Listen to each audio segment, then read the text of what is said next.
Menteri Dalam Negeri Tito Karnavian menyatakan pemerintah telah membentuk Satuan Tugas Anti Premanisme untuk menertibkan dan menindak organisasi masyarakat atau ormas yang nakal.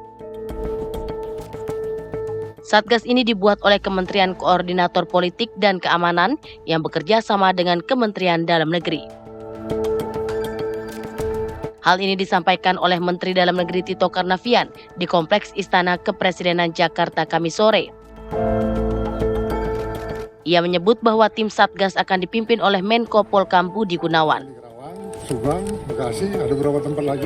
Satgas ini akan melibatkan kerjasama dengan kementerian dan lembaga negara lainnya, mulai dari tahap administratif hingga eksekusi ormas yang dianggap melakukan pelanggaran hukum.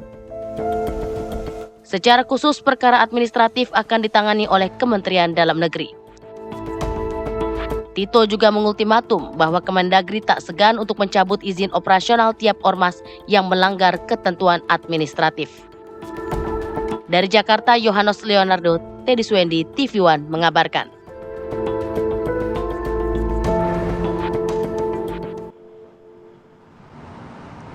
Menteri Koordinator Politik dan Keamanan Menko Polkam Budi Gunawan menegaskan telah mendapatkan perintah dari Presiden Prabowo Subianto agar negara hadir untuk melindungi masyarakat dari aksi premanisme. Ya, melalui Satgas Premanisme yang telah dibentuk, maka aparat tidak akan ragu-ragu untuk menindak aksi kriminal atau premanisme yang meresahkan masyarakat.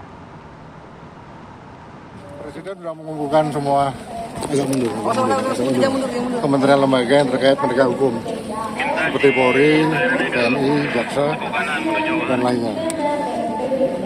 Caranya jelas, negara harus hadir, harus bisa melindungi rakyatnya. Hukum harus tegakkan. Caranya dua itu jelas. Jadi tidak boleh ragu-ragu, harus ditindak kalau memang ada perbuatan-perbuatan yang melanggar hukum sebagaimana yang viral. Di antaranya kan mengenai penegakan aturan-aturan yang sudah ada ya. Sebetulnya dalam aturan-aturan itu mengenai keormasan kan ada yang badan hukum, ada yang terdaftar, ada yang tidak terdaftar. Nah, kalau yang badan hukum terdaftar itu yang melakukan penindakan adalah kalau ada terjadi pelanggaran hukum itu adalah dari Kementerian Hukum. Ya, karena yang memberikan izin badan hukum itu adalah Kementerian Hukum. Kalau yang ormas yang tidak berbadan hukum tapi terdaftar di Kementerian Negeri, maka yang melakukan tindakan sanksi administratif kalau ada pelanggaran itu adalah dari Kementerian Dalam Negeri. Kalau sanksinya pelanggaran pidana, otomatis yang menegakkan adalah dari penegak hukum, kepolisian terutama. Jadi Satgas ini lebih utamanya adalah bagaimana menegakkan aturan-aturan yang sudah ada. Jadi siapa yang...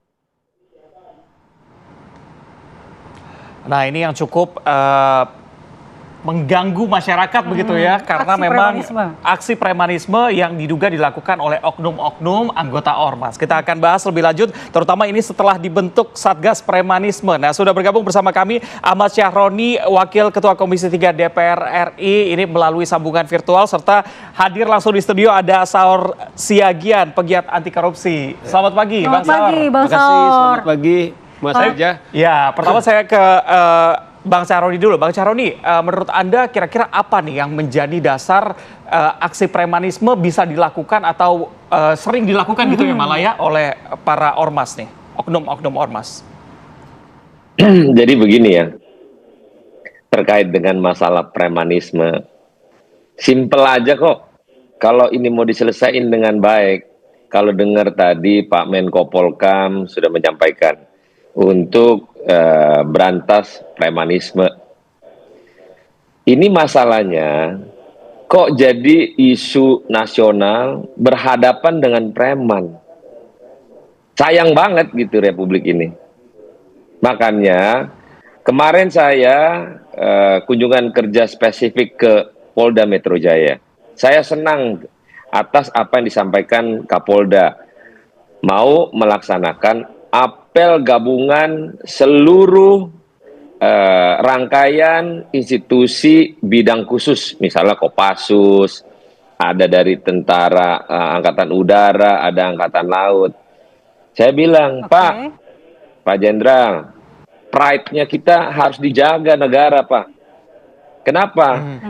Masa iya lawan premanisme aja cuma sebegini ramenya, mau ngapain? Ayo Pak, segera. Kalau Menko Polhukam udah ngomong, apalagi tadi Mendagri tentang legalitas administrasi. Kalau mereka sudah ngomong semua, tidak ditindaklanjuti, buat apa? Rame-rame, ribut-ribut, ngomong berantas premanisme, berantas. Kagak ada urusannya kalau perintahnya tidak langsung ditindaklanjuti. Sayang. Ini harga diri bangsa ini kemana kalau ributnya sama preman? Silakanlah kalau mau ada wilayah atau kekuasaan yang pengen salah satu ormas untuk membentengi para oknum apa misalnya, nggak apa-apa. Tapi tolong dong, jangan juga menantang seorang mantan purnawirawan di ruang publik, misalnya begitu. Ini kemana ini pride kita? Sayang gitu. Gimana juga dia adalah mantan purnawirawan, mantan jenderal. Sayang kalau cuma diremeh-temehin oleh pihak-pihak yang nggak bertanggung jawab. Sayang gitu. Makanya saya dari kemarin kesel banget sebagai rakyat lah, mewakili rakyat lah. Ini nggak boleh didiamkan ini. Pak Prabowo Subianto nggak suka dengan ini, pasti itu. Tapi jangan dong berlawanan dengan premanisme, kita rame-rame di sini, sebenarnya nggak pantas begini. Sayang gitu, para advokat kemarin datang ke Komisi 3 misalnya menyampaikan hal-hal. Ingat gak kejadian dulu Pak Dudung sama Effendi Simbolon? Satu tentara ngelawan Effendi Simbolon. Nah sekarang, ayo tentara lawan dong tuh premanisme. Pengen tahu saya. Ya, Bang Saroni. Demikian. Ini kalau sampai akhirnya negara membentuk Satgas, berarti penegakan hukumnya sejauh ini nggak efektif dong? Ya. Ini kan baru dibentuk Satgasnya. Tapi kan sampai akhirnya dibentuk gitu. Premanisme. Iya, tapi kan faktanya sampai saat ini meresahkan masyarakat. Premanisme baru jalan pembakaran 3 mobil di Depok kemarin. Tapi udah ditangkap pelakunya semua. Oke, berarti menurut Abang Syahroni sejauh ini tidak ada aksi premanisme. Gimana? Berarti menurut Abang Syahroni, kalau tadi Abang bilang ini baru kejadian begitu ya, berarti sebelum-sebelumnya tidak ada aksi premanisme dari ormas begitu? Sebenarnya banyak aksi premanisme pada kelompok pribadi. Tapi kalau akhirnya membawa organisasi atas nama organisasi, ujung-ujungnya organisasinya diamanin, pelakunya dipenjarain. Jadi organisasinya ya diamanin, orangnya tangkep-tangkepin nggak apa-apa. Tapi berdirinya organisasinya diamanin. Sayang dong kalau akhirnya dikit-dikit organisasinya kan nggak salah. Memang. Oke, Bang Saroni, berarti ini kan menandakan bahwa sebenarnya ormas-ormas ini yang berkedok ormas melakukan aksi premanisme memang sulit diberantas karena ada backing elit atau mungkin tokoh-tokoh lokal begitu, Bang Saroni, yang membackingi. Baik, mungkin minta langsung tanggapan dari Bang Saur. Iya, saya mau disclaimer dulu ya. Kami ini para advokat dalam 2 hari, jadi saya mengkoordinir dalam 2 hari soal concern premanisme ini. Dalam 2 hari kami berkumpul 100 orang. Artinya bagaimana keprihatinan kita luar biasa. Hari Minggu saya hubungi Kapolri, kemudian dia untuk bisa kita ketemu untuk berdiskusi dan dia setuju hari Selasa. Nah saya bilang, Pak Kapolri tanpa mengurangi minta maaf, karena urgensinya luar biasa, bisa nggak diwakili? Hari Senin kemudian kami diwakili oleh Kabareskrim dengan seluruh perangkatnya. Selesai dari Kabareskrim, saya coba kontak Ketua Komisi 3, Pak Habibur Rahman, langsung direspon Bang, kita langsung besok RDP. Jadi saya melihat bagaimana ketotalan pemerintah dalam arti luas. Apakah itu eksekutif, legislatif, kita dengar sendiri dari Pak Sahroni. Bukan saja mereka menerima aspirasi, tapi mereka melakukan kunker.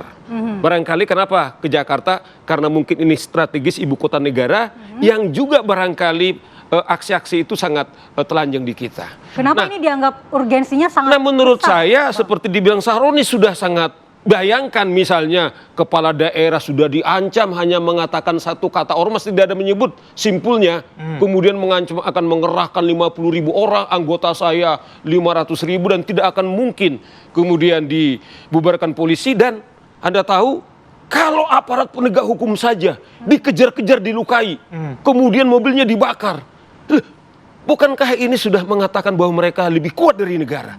Inilah menurut saya salah satu urgensinya. Tiap hari kita lihat mereka berantem satu dengan yang lain, ada yang bawa senjata, kemudian mempersekusi. Kami sebagai advokat sudah mengatakan seakan-akan mereka ini kebal hukum atau mereka di atas hukum. Itulah kemudian keterpanggilan advokat. Nah, sehingga pemerintah kemudian perintah presiden, kita dengar tadi kepada Menko Polhukam, bukan saja hanya kepolisian, ada tentara di sana, ada Kementerian Dalam Negeri, ada Kementerian Hukum. Artinya apa? Ini satu declare bahwa akan berantas tuntas seperti juga tema kita sini. Nah, oleh karena itu saya kira ini, karena kan memang ada kelakuan yang dilakukan tindak pidana, itu tindak pidana, tapi di undang-undang itu kalau memang ada berkali-kali dilakukan oleh organisasi itu, perintah daripada undang-undang itu, undang-undang ormas ini bisa dibekukan. Nah, ini yang saya lihat bagaimana kesungguhan dengan tim satuan tugas yang dibentuk oleh pemerintah ini, Mbak Kumala. Oke, Bang, kalau misalnya kita ngomongin soal pembentukan Satgas ini, menurut Anda ini kira-kira bisa jadi solusi jangka panjang atau justru untuk meredam jangka pendek aja? Saya kira ini kan kalau kita lihat timnya itu kan sangat permanen gitu loh ya, dan juga lintas kementerian. Nah, menurut saya karena dia sudah mengancam investasi kita, sudah lari karena ketakutan. Misalnya apa yang dikatakan oleh Wakil Ketua MPR waktu mereka kunjungan ke Cina. Salah satu pabrik, dia bilang bahwa pabrik yang mereka bangun di Subang itu diganggu oleh ormas. Iya, dipalakin. Dipalakin. Supirnya kemudian dipersekusi, dianiaya. Nah, kemudian ini juga berpotensi untuk lari investasi dari kita. Coba bayangkan, semua sekarang ini pergi ke Vietnam. Vietnam itu kemudian sekarang ini hanya pengangguran 1-2%. Sementara kita bisa 40%. Karena apa? Iklim investasi kita itu tidak aman karena ormas-ormas, preman-preman ormas ini gitu. Tapi menyambung pertanyaan Reza tadi, Bang, apakah pembentukan Satgas ini hanya responsif karena tekanan investor, karena tekanan ekonomi, atau memang menyentuh akar masalahnya nih dengan pembentukan Satgas? Kan begini, karena selama ini kan pertanyaannya kan mungkin karena lembaga-lembaga ini sendiri-sendiri, sekarang mereka bersatu dalam Satgas ini. Ada di situ polisi, kemudian ada tentara, saya dengar ada intelijen yang coba mencari-cari orang-orang yang selama ini juga diduga bisa melakukan tindakan-tindakan premanisme. Siapa sipil dikasihkan kepada polisi. Nah, yang menarik bagi saya adalah bagaimana pesan serius. Andaikan ada tentara yang mencoba membackingi. Nah, karena ada Danpuspol, kami akan menindak tegas katanya. Jadi tidak ada lagi kesempatan yang membakingin ormas ini, bahkan mengklaim. Seperti dibilang Pak Sahroni, pasti presiden marah karena soal ini. Tapi ada orang mengklaim sepertinya dekat dengan polisi. Inilah menurut kami penghinaan, pengecut daripada ormas-ormas preman-premanisme ini gitu loh, Mas Reja. Baik, Bang Saur, kita akan bahas lebih lanjut apakah benar Satgas ini nantinya menjadi jaminan untuk menghilangkan aksi-aksi premanisme, Reza. Tapi kita harus jeda terlebih dahulu. Saat lagi di Apa Kabar Indonesia Pagi, pemirsa. Jadi kita akan kembali lanjutkan obrolan bersama Bang Saur di sini. Bang Saur, kalau kita ngomongin sejarah mengenai ormas kan cukup panjang begitu ya. Ada yang sudah ada sebelum kita merdeka.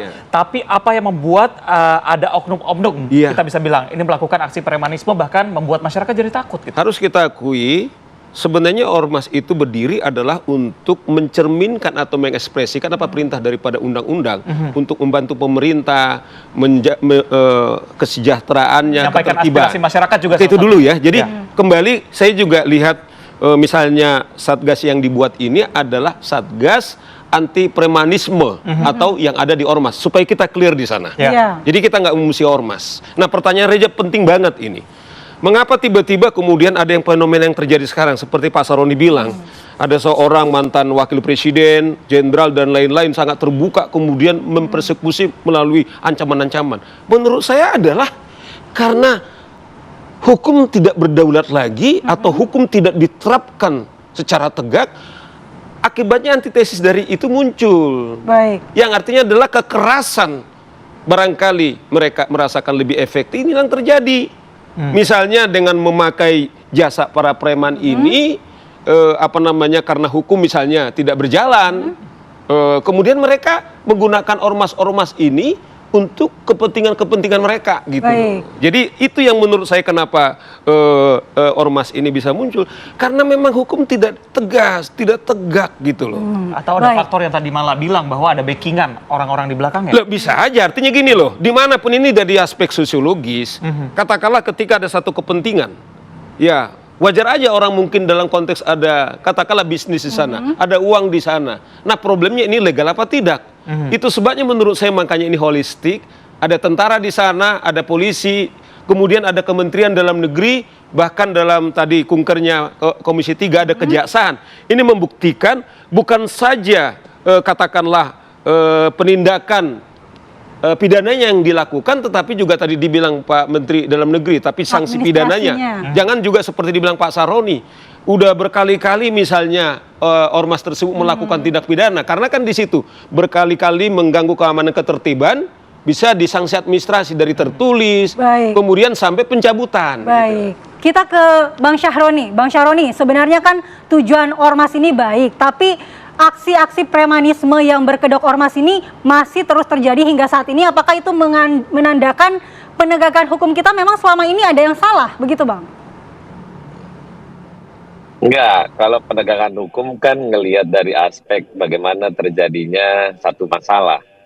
Bang Saur bilang bahwa sekarang pada posisi kita lemah. Bukan saja penegakan hukum. Negara kita lagi posisi ngomongin kelemahan premanisme yang harus diberantas. Harusnya kita lagi bicara bagaimana investasi yang negara butuhkan, ngomongin puluhan miliar dolar, ratusan miliar dolar, kan keren. Nah ini ngomongin preman. Sayang gitu, akhirnya kalau ngurusin preman doang, orang kalau mau ditindak, ketindak aja. Gak usah bikin satgas ini, gak usah bikin satgas itu. Gak penting itu. Sekarang bagaimana perintah presiden, sudah jelas, berantas itu preman. Nah, sekarang ormas-ormas yang mau melakukan tindak pidana, atau mau melawan kepala daerah, misalnya kayak Bang Saur bilang, Bang Saur, kalau saya jadi Deddy Mulyadi nih, saya lawan itu. Lo mau ngapain? Cuma ngomong-ngomong doang. Saya lawan kira-kira untuk kita berdua. Iya. Untuk mengatasi akar masalahnya, solusi yang ditawarkan Komisi 3 apa nih, Bang Syahroni? Ya, kita pengen pemerintah ini serius menangani urusan beginian. Kalau sudah di ruang publik kok koar-koar, purnawirawan diledek-ledekin begitu. Lah, kalau purnawirawan dia punya loyalis, tentara itu yang serdadu-serdadu marah, bagaimana? Gitu loh, sayang gitu. Ormas ada ormas nggak apa-apa, tapi jangan merasa bahwa di-backingin presiden. Biasa aja lah, namanya juga bagian dari proses kehidupan. Adanya ormas tidak dilarang, tapi kalau mengatasnamakan selalu dekat dengan presiden, belum tahu nih presidennya beneran apa kagak nih dekat sama yang bersangkutan misalnya gitu. Saya sampaikan di ruang ini, ormas nggak dilarang untuk dibuat di Republik ini. Silakan, itu hak sebagai warga negara ingin membuat organisasi masyarakat, nggak apa-apa. Tapi tolong hargai semua pihak, hargai semua orang, dan jangan melakukan tindakan-tindakan yang selalu menganggap bahwa dia di-backingin oleh Presiden Republik Indonesia. Jangan. Saya mohon semua ormas yang ada di Republik ini, jangan pernah merasa bahwa di-backingin oleh penguasa. Baik, berarti kita Demikian. tegaskan sekali lagi bahwa memang ormas ini tidak bermasalah, diatur oleh undang-undang juga bahwa ini salah satu kebebasan berekspresi masyarakat. Memang itu begitu. tujuannya. Tapi yang digarisbawahi di sini ada aksi premanisme yang dilakukan oleh oknum-oknum begitu ya. Bang Saur, ini kan merupakan titik cerah begitu ya bahwa pemerintah mau mengatasi permasalahan ini. Menurut Bang Saur kira-kira berapa lama nih waktu pemerintah atau Satgas ini bisa menyelesaikan permasalahan yang cukup pelik sejak lama ini? Saya jawab dulu saya pikir penting juga menambah respon dari Pak Sahroni. Tadi sangat lugas. Bahkan kalau saya itu kepala daerah kan saya lawan. Dan itu juga yang kami lakukan ketika kami bertemu dengan teman-teman di Komisi 3. Kemudian karena kami ini adalah advokat penegak hukum, kemudian secara terang benderang kami buatkan contoh-contoh. Contoh-contoh di mana membakar mobil polisi, mengancam kepala daerah, kemudian juga pernah mengeksekusi orang di depannya dengan ada tentara di sana, tidak ada penegakan hukum.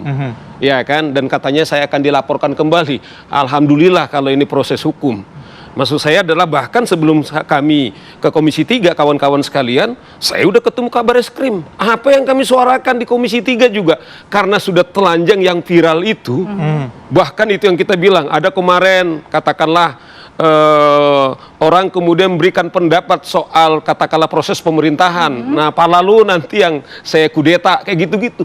Ini kan di mana hukum gitu loh. Maksudnya adalah itu sudah tendrang benderang dalam undang-undang ormas bahwa kalau ada pengancaman atau ada orang ormas melakukan tindakan seperti aparat hukum, sudah jelas itu ada pidananya. Nah, maksud kita Reja, undang-undang ini yang selama ini tidak diterapkan padahal sudah terang benderang di situ apa hak dan kewajibannya. Kalau mengganggu ketertiban bisa dicabut.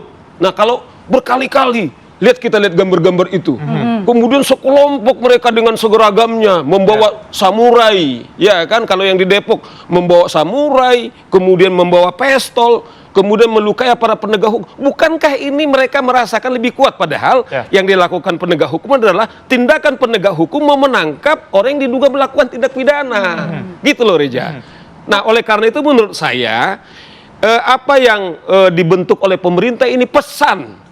Dan juga saya kira otokritik bahwa kalau kita mungkin tidak ini lagi serius, saya bayangkan bukan tidak mungkin kita negara tanpa hukum.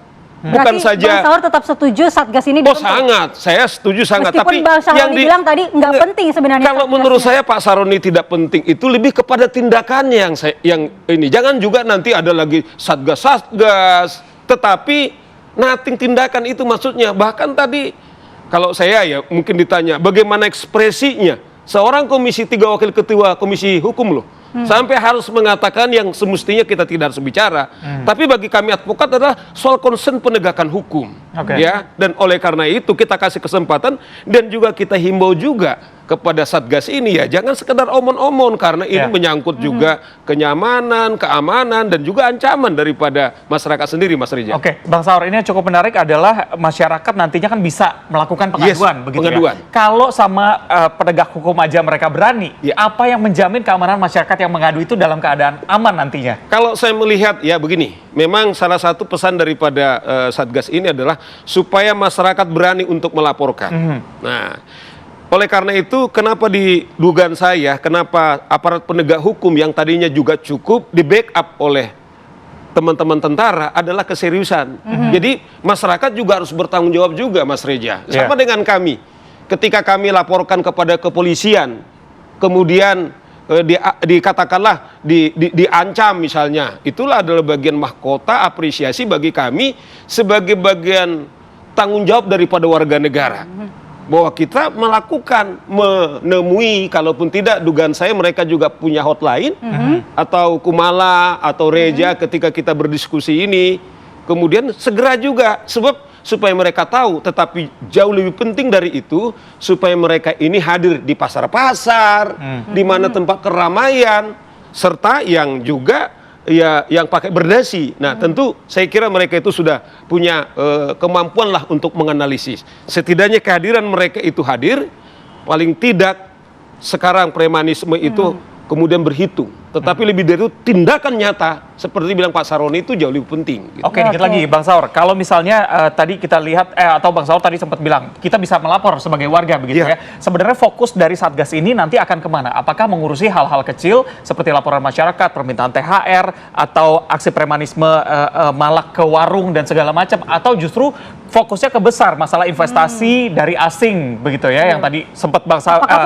dibahas juga begitu mengenai investasi di Jawa Barat tadi. Iya, saya ketepatan bukan anggota Satgas. Iya. Cuman yang kita ingat tadi benar sebenarnya kalau kita lihat ini kan fokus utama ini kan soal Satgas anti premanisme ini sebenarnya yang dideklar ke pemerintah kan adalah untuk memberi kenyamanan kepada investor kita. Sebenarnya declare mereka itu yang menurut saya itu akan berdampak secara holistik kepada kita semua. Tetapi yang di depan kita tadi Pak Saroni bilang, bagaimana investasi sekian juta US dollar ini kemudian terancam. Nah, cuman menurut saya itu inline. Karena memang sudah mulai mereka tidak kondusif, kemudian dibentuklah ini. Nah, menurut saya itu mereka inline untuk melindungi investor ini supaya nyaman, jangan sampai lari lagi dari Terakhir kita ke Bang Syaroni. Bang Syaroni mungkin langsung menanggapi tadi dari Bang Saur. Seperti apa, Bang? Jadi yang tadi Bang Saur sampaikan benar. Kenapa saya bilang udahlah Satgas nggak penting, tapi tindakan dari para stakeholder yang ada di Republik ini untuk segera memfokuskan apa yang menjadi perintah Presiden. Dan kita jangan selalu ngomongin masalah preman. Ngapain? Sayang gitu kalau akhirnya yang ormas tersebut merasa karena dibakingin oleh Bapak Presiden, akhirnya dia berkoar-koar, merasa karena kekuatan yang ada. Sudahlah, kalau dibilang dia declare, gue punya nih 1 juta anggota lah rakyat Indonesia, ini 350 juta, bukan 1 juta gitu. Nah, kalau ini yang terjadi, kita berharap, silakan para ormas yang memiliki badan hukum, jalankan dengan roda yang sesuai aturan. Tapi jangan melakukan sesuatu kesombongan karena merasa di-backingin oleh penguasa. Jangan. Silakan Anda berkegiatan dengan seksama bila perlu, bantulah masyarakat-masyarakat yang memang perlu bantuan. Demikian. Ya. Oke, terima kasih Bang Syaroni. Mudah-mudahan masukannya ini juga didengarkan oleh Satgas ya untuk nantinya ditindaklanjuti. Karena yang terpenting adalah bukan Satgasnya semata, tapi tindakan penanganannya atau penghilangan aksi-aksi premanisme. Terima kasih juga Bang Saur sudah hadir di studio pagi hari ini. Terima kasih Pak Saroni. Baik, kita masih akan kembali pemirsa di Apa Kabar Indonesia Pagi. Nanti akan ada segmen Akib on Location. Tentang apa, Reza? Jadi ini ternyata Pemprov Jakarta sudah resmi menggratiskan ada 15 golongan untuk naik Transjakarta, MRT atau LRT, dan juga Trans Jabodetabek. Ini bahkan sudah dimulai sejak 7 Mei kemarin. Kita akan lihat seperti apa, tetap bersama kami di Apa Kabar Indonesia Pagi.